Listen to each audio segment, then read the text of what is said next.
मुख्यमंत्री नीतीश कुमार के पहले मंत्रिमंडल का आज विस्तार हो गया है। राजभवन परिसर में एक सादे समारोह के दौरान नई सरकार के 30 विधायकों ने मंत्री पद की शपथ ली है, जिनमें तेज प्रताप यादव, विजय कुमार चौधरी, विजेंद्र यादव, आफाक आलम, अशोक चौधरी सहित कई अन्य लोग शामिल हैं।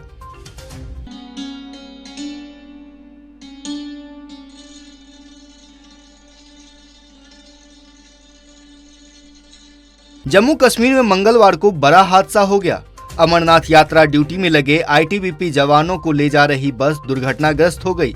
इस दुर्घटना में कई जवानों के शहीद होने की खबर है, जबकि कई जवान जख्मी हो गए हैं। जानकारी अनुसार बस चंदवारी से पहलगाम जा रही थी, तभी बस की ब्रेक फेल हो गई और बस खाई में गिर गई। इस बस में 39 जवान सवार थे, जिनमें 37 जवान आईटीबीपी के थे, जबकि 2 जवान जम्मू कश्मीर पुलिस के थे।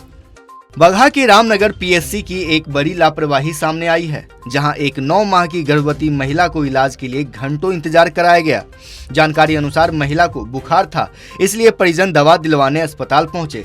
पहले तो स्वास्थ्य कर्मी दवा खत्म होने की बात कहे, जब हो हंगामा हुआ तब जाकर पीड़ित महिला को घंटों बाद दवा दी गई। 9 महीना गर्भवती थी, इसका बुखार था। अस्पताल में दवा उपलब्ध रहते हुए एएनएम की जानकारी का वहाँ भी नोएंगली वो नहीं दे पाई थी, जिस चलते अस्पताल में परेशानी हुई। हम आए तो सब मैनेज करके समाप्त करा दिए। इसका तुरंत ट्रीटमेंट होता है। अगर कोई गर्भवती औरत आती है तो उसका तुरंत ना इलाज करना चाहिए। उसको 2 घंटा से बैठाया गया है। क्या बोला गया? और दवा बोला जा रहा है बाहर से खरीद के लाइए। 15 अगस्त का छुट्टी है। यहाँ 2-4 गार्ड रखे गए हैं जो बाउंसर के रूप में रखे हैं। लोगों को डरा के धमका के यहाँ से भगाया जा रहा है। एक तरफ देश 15 अगस्त को आजादी का अमृत महोत्सव का जश्न मना रही थी, वहीं जमुई जिला के गिद्धौर प्रखंड मुख्यालय में ध्वजारोहण के दौरान 26 जनवरी का नारा लगाया जा रहा था। उक्त कार्यक्रम में प्रखंड और जिला स्तर के कई बुद्धिजीवी और प्रशासनिक पदाधिकारी वहां मौजूद थे। जब मामले का वीडियो वायरल होने लगा तो सभी मुंह छिपाते नजर आए।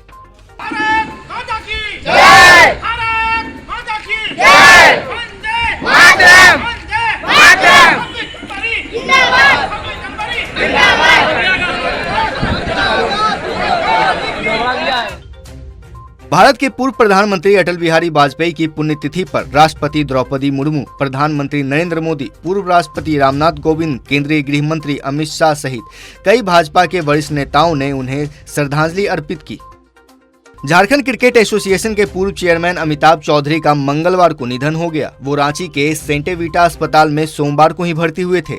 जानकारी अनुसार स्वतंत्रता दिवस के अवसर पर झंडोत्तोलन के बाद उनकी तबीयत खराब हो गई थी। बता दें कि अमिताभ चौधरी बीसीसीआई में कई अहम पदों पर भी सेवा दे चुके थे। वह बतौर आईपीएस अधिकारी रांची के एसपी भी रह चुके थे। अररिया में पेट्रोलिंग के दौरान बैरागाछी ओपी के जिप्सी कार को तेज रफ्तार कार ने टक्कर मार दी। इस हादसे में 3 पुलिसकर्मी घायल हो गए, जबकि कार पानी भरे गड्ढे में गिर गया। जानकारी अनुसार कार फड़वीसगंज निवासी मूलचंद गोलछा की है, जबकि घायल जवानों का इलाज सदर अस्पताल में कराया जा रहा है। पूर्वी चंपारण जिला के रमगढ़वा प्रखंड स्थित चंपापुर गांव में मवेशी के लिए जलाए गए अलाव से भयंकर आग लग गई, जिससे एक घर में रखा सिलेंडर विस्फोट हो गया। इस घटना में एक की मौत हो गई, वहीं दर्जनों लोग जख्मी हो गए। वहीं आग लगने की सूचना के बाद मौके पर पहुंची फायर ब्रिगेड की गाड़ी ने काफी मशक्कत के बाद आग पर काबू पाया। कारण तो पता नहीं चल पाया कि आग शुरू कैसे हुई है। जी। फिर उसके बाद सिलेंडर, शायद 2 सिलेंडर अंदर रखा हुआ था घर में। जी। उसी के फटने की वजह से, और जो ग्रामीण आसपास थे जिनको सूचना मिली कि आग लग गई है, वो सबको बचाने या उनके घर का आग बुझाने के क्रम में वो लोग काफ़ी इंजर्ड हो गए, जिसमें से एक व्यक्ति डेथ भी उसकी हो गई है। तो यही है जानकारी। भारत बायोटेक ने देश की पहली नेजल यानी नाक से दी जाने वाली कोविड वैक्सीन BB154 के तीसरे चरण का सफल परीक्षण कर लिया है। यह कोरोना से बचाव की बूस्टर खुराक के तौर पर दी जाएगी। BB154 वैक्सीन परीक्षणों में सुरक्षित, बर्दाश्त किए जाने योग्य और प्रतिरक्षा तंत्र को मजबूत करने वाली साबित हुई है। भारत की सबसे तेज इलेक्ट्रिक कार की पहली झलक ओला ने दिखा दी है। ओला ने पहली इलेक्ट्रिक कार के बारे में बताया और कहा कि ये कार अब तक भारत में मौजूदा सभी इलेक्ट्रिक कारों में से सबसे तेज होगी। दावा किया गया है कि ये कार एक बार चार्ज होने पर 500 किलोमीटर तक चलेगी।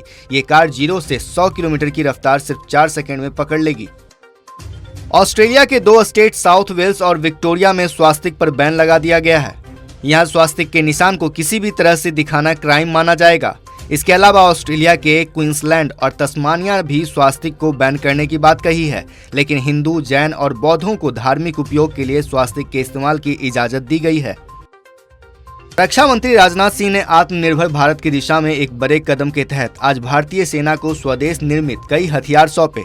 इनमें एंटी पर्सोनेल लैंड माइन निपुण, पेंगोंग झील में संचालन के लिए landing craft attack, infantry combat vehicle और कई अन्य प्रणालियां शामिल हैं। हाजीपुर के पूर्व मध्य रेल के जोनल ऑफिस में अमृत महोत्सव पर किए गए एक नाटक ने मौजूद तमाम लोगों का मन मोह लिया। नारी व्यथा पर नाटक की जीवंत प्रस्तुति की गई। आधुनिक भारत में लड़कियों और औरतों की समस्या को इस नाटक के जरिए दिखाया गया। नाटक का मंचन पंडित दीनदयाल उपाध्याय रेल मंडल की टीम के द्वारा किया गया।